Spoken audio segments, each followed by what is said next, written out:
My parents laughed while my sister shoved me so hard I hit the marble floor right in the middle of the hotel lobby. I remember the sound of their laughter echoing around me like it was a joke. I remember my sister saying, "Kevin, stop acting. Poor, get up." And I remember the hotel guests turning to stare, whispering like I was nothing. If you're still watching, make sure to like, share, and subscribe because what happened next flipped everything. I pushed myself up, my palms burning. My pride ripped apart, and all three of them stood over me like this was entertainment. My mom actually smirked and said, "This is why we don't take you anywhere fancy." My dad nodded like he agreed, like I was embarrassing them.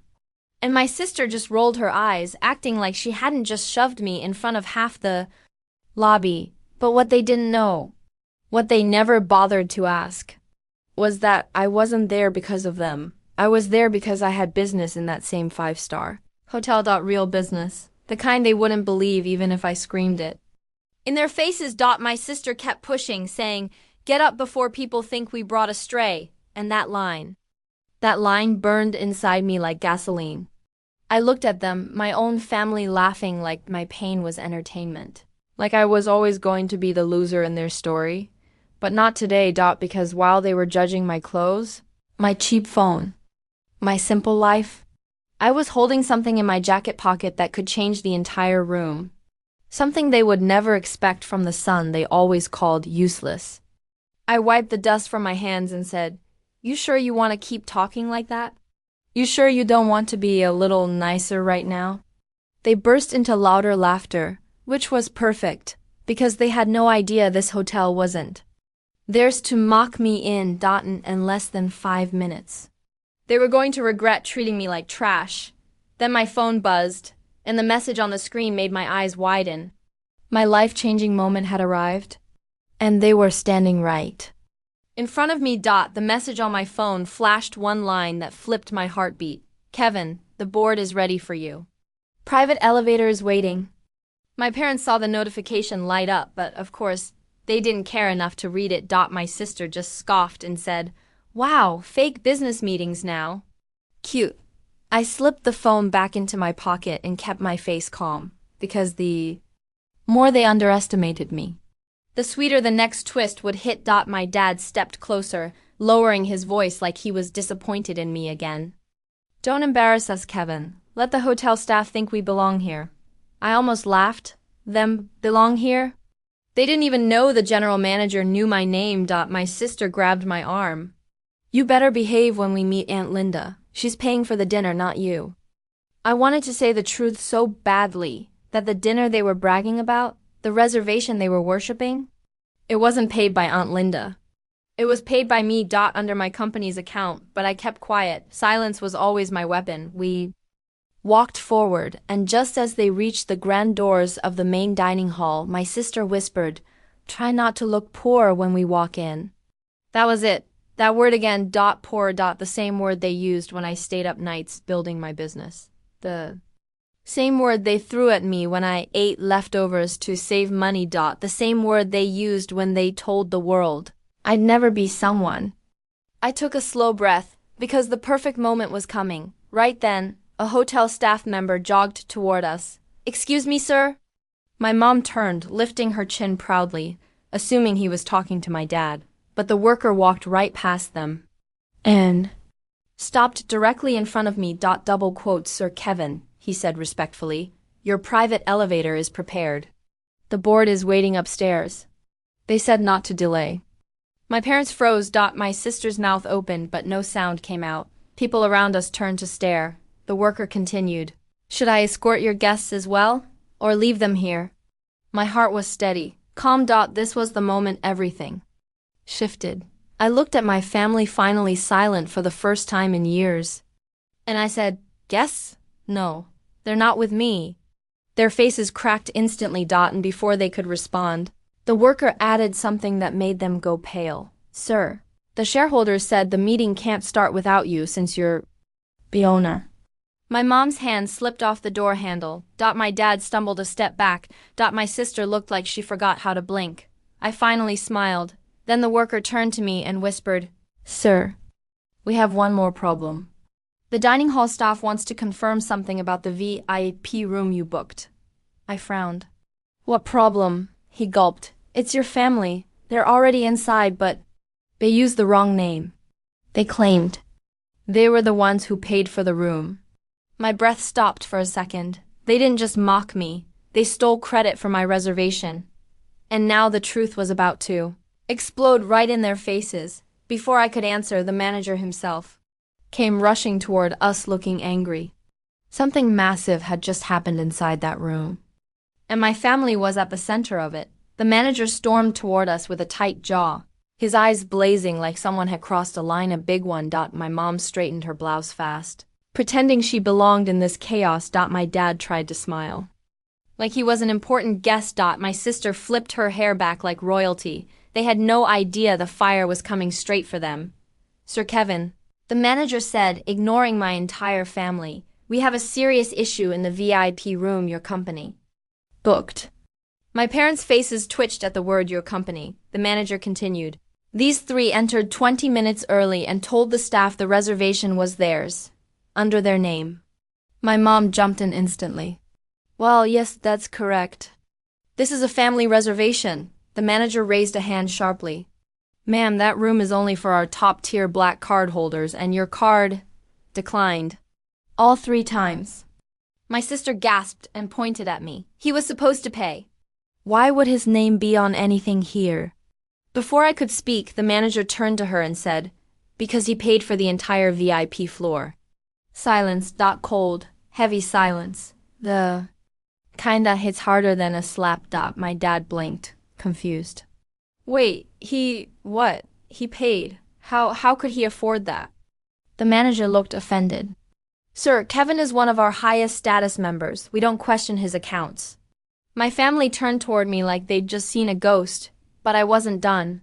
What exactly happened in the VIP room? I asked. The manager sighed. Your family caused a scene. They kept demanding free champagne, saying they were the investors. They insulted our staff. And then he paused like it was too embarrassing to say. They tried to kick out another family who actually belonged in the room. My sister folded her arms. They looked poor. We were just helping keep standards. The manager's face went red. Ma'am, that family is a group of international partners worth hundreds of millions. And they were offended enough to consider canceling their investment with Mr. Kevin's company.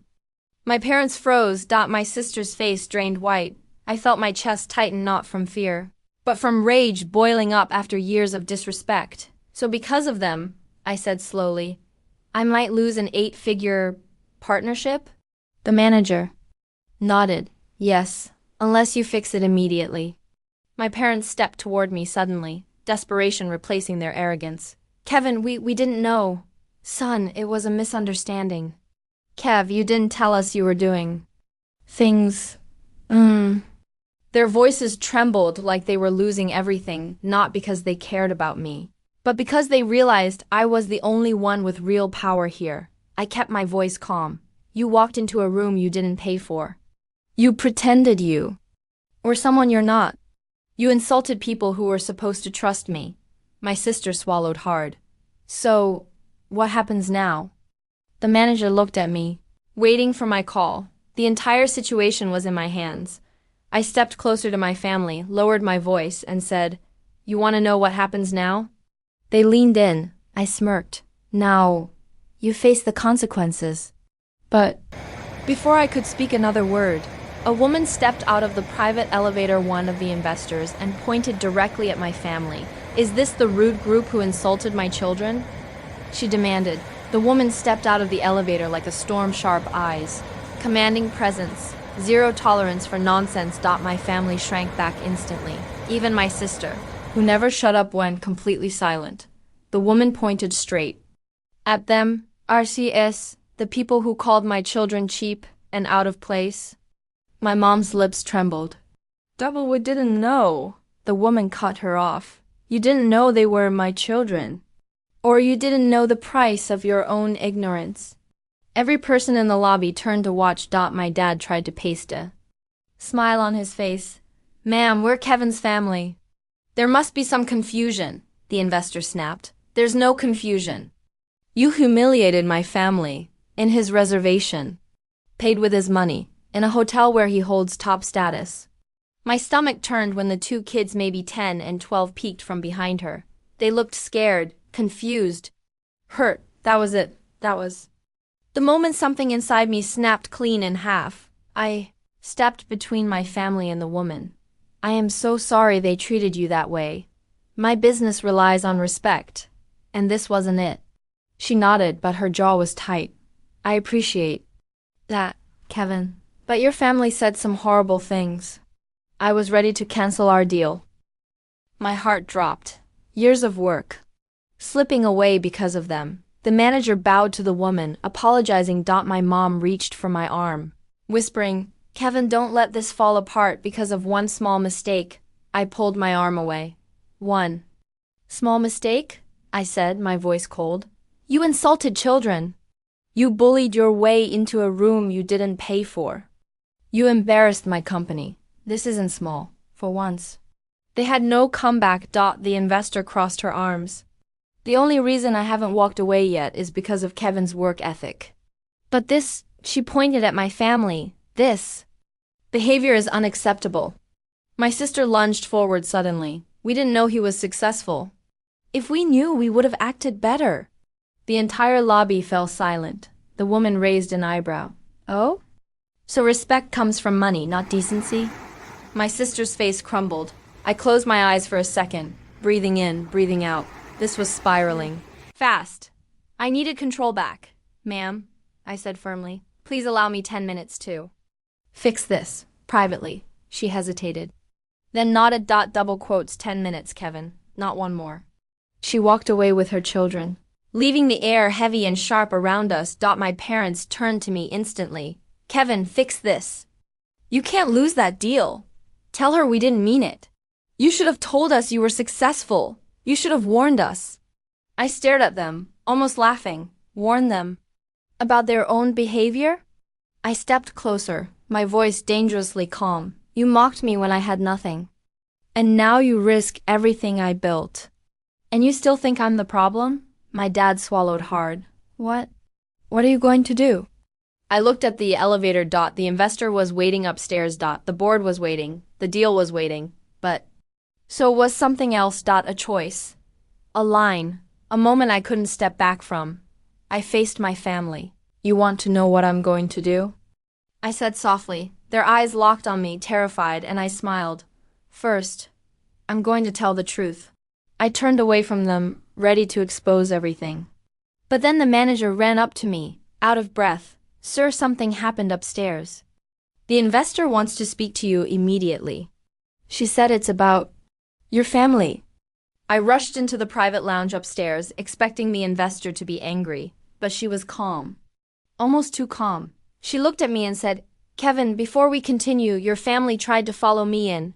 Security stopped them. My jaw tightened. They what? She nodded. They demanded we let them stay. They said you owed them. They said your success came from them raising you. Of course they did, even at rock bottom. They still thought they owned the ground I stood on.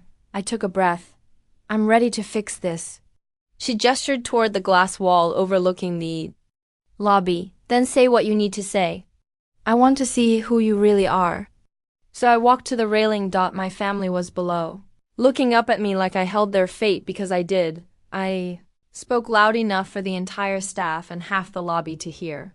I worked in silence for years. Not one of you supported me. Not one of you believed in me. You mocked me, insulted me, treated me like trash. And today, I pointed down at them. You didn't just disrespect me. You disrespected people who trusted me. My mom's knees wobbled. My dad held the railing. My sister shook her head, whispering, Kevin, please, but I kept going. I won't lose the future I built because of your past behavior. From today on, you're not part of my business, or my success, or my decisions. Gasps echoed through the lobby. My sister burst into tears. My dad whispered, Kevin, don't do this. But their words didn't reach me anymore. I turned to the investor. My deal stands. My family doesn't. She studied me for a long second, then smiled. Good. That's the leader I wanted to invest in. She shook my hand. The partnership was safe. My work protected. Down below. Security approached my family politely. Ma'am, sir, miss, this area is restricted. Please exit the hotel. I watched them get escorted out, not angrily. Not happily, just peacefully. Because for the first time in my life, I wasn't the underdog in their story. I was the one writing my own ending.